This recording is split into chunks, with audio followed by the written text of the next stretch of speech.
Halo teman-teman, berjumpa lagi di channel Kasur Film. Bagaimana kabarnya? Semoga selalu sehat dan semangat ya. Kali ini Kasur Film akan menceritakan alur sebuah film yang berjudul The Hurricane Heist.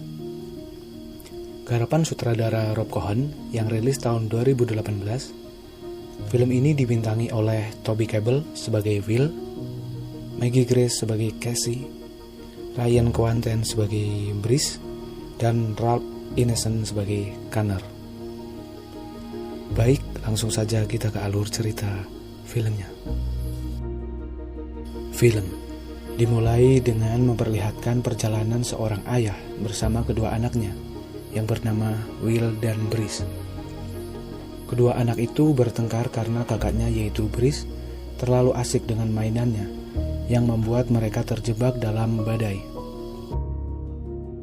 Seketika itu di depan mereka, tiba-tiba sebuah pohon besar tumbang, memaksa mobil yang mereka kendarai harus keluar dari jalan dan membuat mobil tersangkut.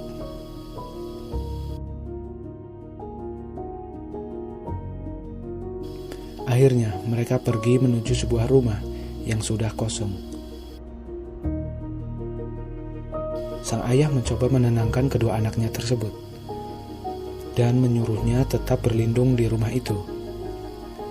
Sementara itu, ayah mereka mencoba mengulur sebuah tambang yang dikaitkan dengan ekskavator supaya mobil mereka tidak terbawa oleh badai.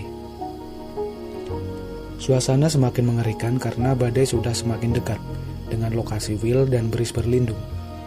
Sang ayah yang mengetahui anaknya dalam bahaya kemudian berlari menuju rumah itu.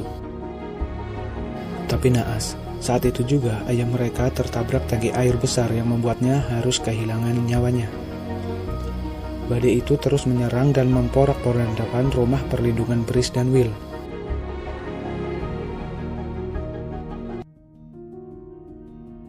Tampak badai yang ganas itu menunjukkan seperti wajah tengkorak yang membuat mereka berdua sangat ketakutan.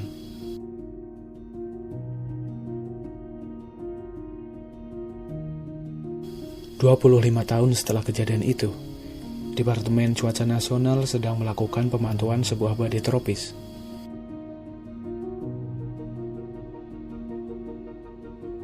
Dan terlihat Will yang juga bekerja di departemen itu sedang menuju lokasi di mana badai itu akan terjadi, yaitu wilayah Alabama.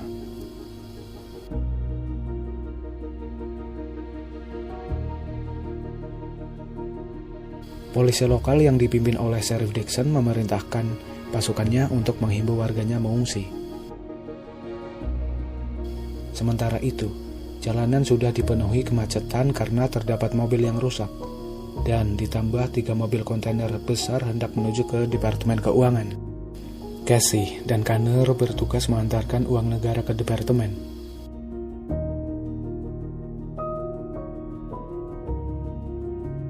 Kemudian, Cassie mengambil alih kemudi. Ia menabrakkan kontainernya untuk memberi sedikit ruang supaya kontainernya bisa berbelok. Akhirnya, mereka menerobos perkebunan tembakau warga.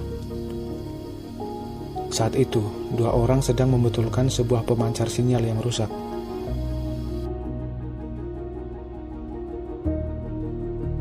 Will di lokasi sedang menerbangkan drone-nya untuk mengecek kekuatan badai. Ia berfirasat buruk akan badai kali ini.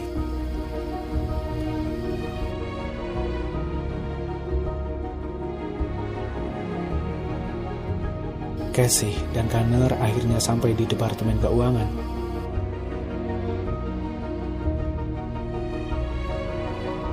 Will melaporkan kepada atasannya jika badai kali ini sangat besar, seperti yang pernah terjadi 25 tahun yang lalu di Alabama. Namun atasannya meremehkan badai tersebut dan tidak percaya dengan analisis dari Will.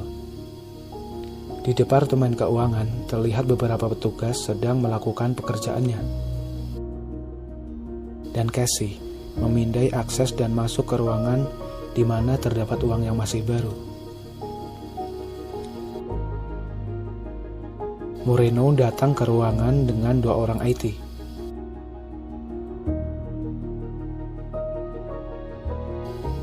Casey yang telah selesai mengecek lalu keluar dan mengunci kembali akses ruang berangkas tersebut. Terlihat 2 orang IT sedang melakukan pekerjaannya. Casey menemui Moreno. Seketika itu listrik padam sesaat dan generator mesin pun mati. Casey pergi untuk memanggil teknisi generator, dan Casey mencurigai 2 orang IT tersebut. Sebelum pergi, ia menyembunyikan sebuah tablet di mana terdapat kode akses ruang berangkas. Will menuju rumah Brice. Ia mendapati kakaknya sedang tertidur dan membangunkannya. Will berniat mengajak Brice untuk mengungsi karena akan ada badai tropis menuju wilayah mereka. Awalnya Brice menolaknya dan menyinggung atas kematian ayahnya 25 tahun yang lalu. Setelah dibujuknya, akhirnya Brice setuju untuk pergi dengan Will, dengan syarat Will menutup jendela rumahnya. Saat itu juga, di Departemen Keuangan datang sebuah mobil yang hendak masuk. Karena tidak memiliki perizinan, petugas melarangnya. Namun tak disangka, mereka adalah kawanan perampok. Satu persatu petugas keamanan dilumpuhkan. Di dalam gedung, Connor malah melumpuhkan rekan-rekannya.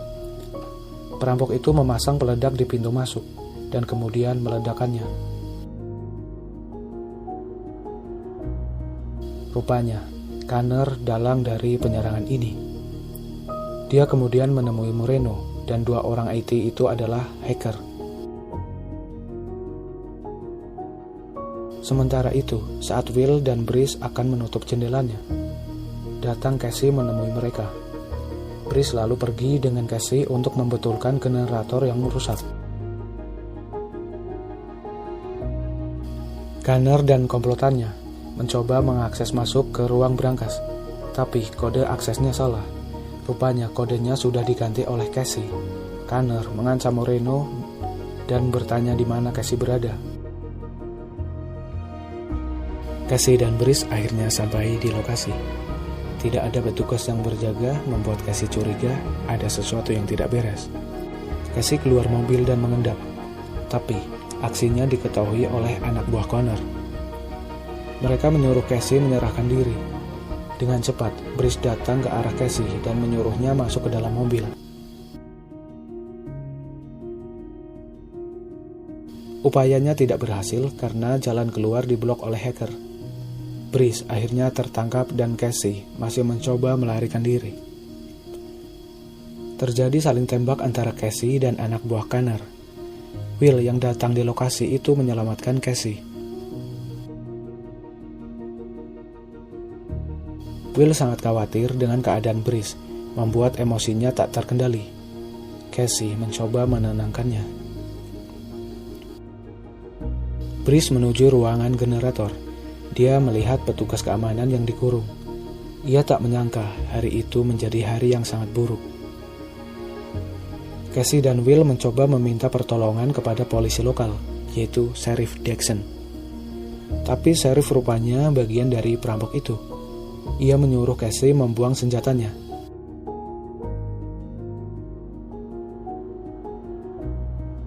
Saat Sheriff lengah, Casey dengan cepat mengambil senjatanya dan Will mendorongnya hingga terjatuh. Mereka kemudian melarikan diri. Tapi Sheriff dan anak buahnya mengejar mereka dengan menembaki mobil Will.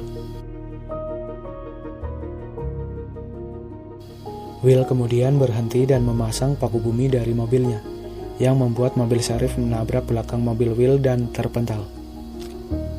Sementara itu, Brice sedang memperbaiki generator. Clayman, rekan Connor, mendapat laporan jika Sheriff dan anak buahnya gagal menangkap Casey. Will dan Casey menuju pemancar sinyal. Mereka berniat untuk merobohkannya. Will bertugas keluar dengan mengelur tambang yang dihubungkan dari mobilnya. Dalam posisi hujan badai, Will tetap memanjat pemancar itu.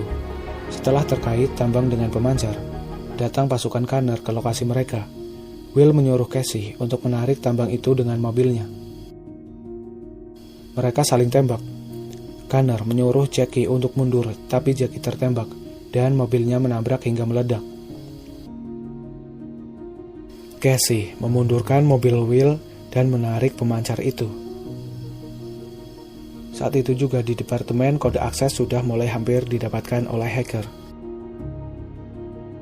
Namun pemancar berhasil dirobohkan dan kode akses gagal didapatkan perampok itu. Will dan Casey masih mendapat serangan. Will yang mengandalkan kekuatan arah angin melemparkan beberapa piringan besi yang akhirnya mengenai salah satu anak buah Connor yang merupakan adik dari Clayman. Will dan Casey lalu melarikan diri. Brice terlihat sedang mencoba untuk melepaskan para petugas yang dikurung. Saat itu juga aksinya diketahui oleh anak buah Connor, sehingga upayanya digagalkan. Connor kembali dan menemui Clayman, memberitahu jika adiknya terbunuh. Clayman sangat marah dan hendak mencari Casey, tapi Connor memberitahu jika keadaan di luar sangat berbahaya. Dan saat itu juga, Sheriff dan anak buahnya datang kemudian mengancam Connor dan Clayman. Ia berniat menyingkirkan Connor dan ingin mendapatkan semua hasil rampokannya. Tanpa disangka, Connor dengan sigap menembak Sheriff itu hingga tewas. Anak buah Sheriff merasa terancam, akhirnya memutuskan untuk membagi hasil rampokannya dengan Connor.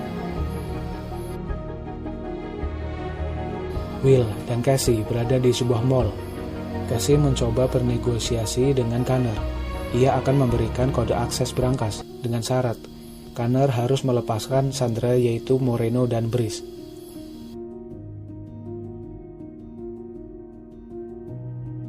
Sementara itu, di Departemen Cuaca Nasional terdeteksi jika badai tropis kali ini sangat kuat, dan benar perkiraan Will sebelumnya. Anak buah Connor datang ke tempat Casey dan Will dengan membawa satu sandera, yaitu Brice. Mereka menyuruh Casey untuk menyerahkan diri.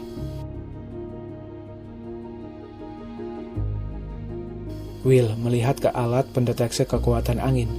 Dia menunggu mata badai tepat di atas mereka. Saat itu juga, Will menyuruh Casey untuk menembak atas kaca, sehingga membuat tekanan yang sangat kuat menarik apapun yang ada di bawahnya. Will dan Casey juga terbawa oleh badai itu, tapi mereka sudah mempersiapkannya dengan mengikat tubuhnya pada sebuah tali tambang. Dua anak buah Connor tak bisa menyelamatkan diri. Mereka terbawa oleh badai itu. Brice dan salah satu anak buah Connor berusaha untuk tetap berpegangan. Sementara itu, Will dan Casey berusaha untuk tidak terbawa badai. Mereka pun berhasil menyelamatkan diri. Casey mempunyai rencana untuk menyerang Connor saat kontainer keluar dari gedung Departemen Keuangan dengan cara meledakkan mobil Will. Will menolak rencana itu, tapi itu satu-satunya cara untuk menghentikan Connor. Akhirnya Will pun setuju. Kemudian mereka pergi ke toko pertanian untuk mencari beberapa bahan peledak. Tapi aksinya diketahui oleh anak buah Connor. Situasi di luar pun sangat memburuk. Saat itu juga air laut datang menerjang dan mementalkan mereka semua, tak terkecuali Will dan Casey. Will berusaha menyelamatkan diri dengan meraih batang pohon yang akhirnya membawa Will ke mobilnya. Namun Casey tertangkap oleh Connor. Brice yang selamat dari badai mencoba mencari keberadaan Will dan menyelamatkannya. Casey kemudian dibawa ke gedung departemen untuk menyerahkan kode aksesnya. Ia mengambil tablet yang disembunyikannya selama ini. Connor dan anak buahnya akhirnya dapat memasuki ruangan berangkas, tentunya dengan kode akses dari Casey. Brice membawa Will ke rumahnya dan mengambil beberapa senjata yang dimiliki oleh Brice, karena ia mantan anggota tentara. kakak beradik itu berencana untuk membuntuti kontainer yang dikemudikan oleh Connor dan anak buahnya. Di perjalanan mereka, Will menyinggung masa lalunya yang menimpa ayah mereka dengan meminta maaf kepada Brice. Mereka pun akhirnya berbaikan setelah 25 tahun saling menyalahkan. Sesuai rencana, Connor dan anak buahnya terlihat melewati mobil Will dan Brice. Dan saat itu juga, badai yang sangat mengerikan berada tak jauh di belakang mereka. Casey yang berada satu mobil dengan Clement mengejek jika polisi pengkhianat itu tidak bisa mengemudikan kontainer. Brice menyuruh Will untuk melompat ke kontainer di depannya, dan dia pun berhasil. Kemudian disusul dengan Brice. Hampir saja Brice terjatuh. Beruntung dia meraih kaki Will. Mereka kemudian berjalan di atas kontainer itu. Brice menyerang anak buah Connor dengan satu tembakan dan akhirnya dapat mengambil alih kemudi. Will kemudian berpindah ke kontainer di depannya untuk mengambil alih kemudi. Tampak terjadi cekcok antara Clement dan Casey. Clement menuduh jika Casey yang membuat adiknya terbunuh. Dan mereka bertengkar. Will sudah berada di balik pintu kemudi. Karena kesal, salah satu anak buah Connor hendak menembak Casey, tapi dia tertembak dulu oleh Casey yang mengakibatkan kontainer itu berbelok arah. Will dengan cepat masuk mengambil kemudi, hampir saja menabrak sebuah dinding beton di depannya. Saat itu juga, Casey mengambil kesempatan untuk menembak Clement dan membunuhnya. Connor menyadari ada yang tidak beres.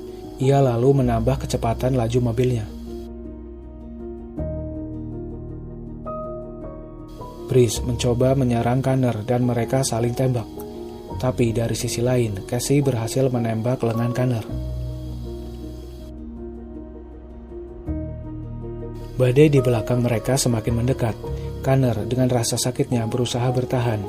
Will dan Brice berusaha menghimpit Connor dan mendahulinya, sehingga Connor saat ini berada paling belakang.